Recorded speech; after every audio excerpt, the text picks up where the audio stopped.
突發 AI 巨頭 OpenAI 創始人 Sam Altman 公開將蘋果列為未來 AI 消費裝置嘅最大勁敵。前 iPhone 設計師 Johnny Ive 更已加盟 OpenAI， 暗示正研發顛覆性 AI 硬件，矛頭直指蘋果嘅 iPhone 霸主地位。呢場高風險嘅科技對決，預示住 AAPL 將面臨前所未有嘅投資機遇與挑戰。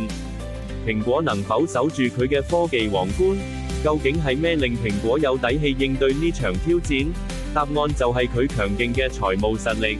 公司嘅資產回報率、股本回報率同資本回報率都維持喺 0.26 至 0.28 之間嘅高水平。呢啲數字證明咗蘋果有足夠嘅現金流同研發能力，去投資同開發下一代 AI 產品。從股價趨勢睇，蘋果都展現出強勁嘅動能。目前股價企穩喺50日同200日移動平均線之上，顯示良好嘅上升勢頭。加上美元持續偏軟，對蘋果嘅國際銷售收益有正面幫助，有望進一步提升盈利能力。雖然 iPhone 嘅谷歌搜索熱度有輕微下降趨勢，但呢亦正係一個機會。市場正等待蘋果推出劃時代嘅 AI 消費裝置。如果蘋果能成功創新，結合其強大嘅品牌效應，就好似過往 iPhone 一樣，有望再次引爆市場熱情，帶動股價飆升。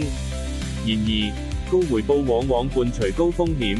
目前蘋果嘅市盈率高達 36.64 倍，市淨率亦有 54.83 倍，顯示市場對佢未來增長期望甚高。一旦增長未達預期，高估值可能成為股價回調嘅潛在風險。投資者需要保持警惕，競爭壓力亦不容小覷。OpenAI 招募咗前 iPhone 設計師 Johnny Ive， 直指蘋果現有設備嘅局限。甚至 Meta 創辦人朱克伯格都話，蘋果好耐冇發明過偉大嘅嘢。呢一切都向蘋果施壓，迫使佢必須喺 AI 硬件上做出顛覆性創新。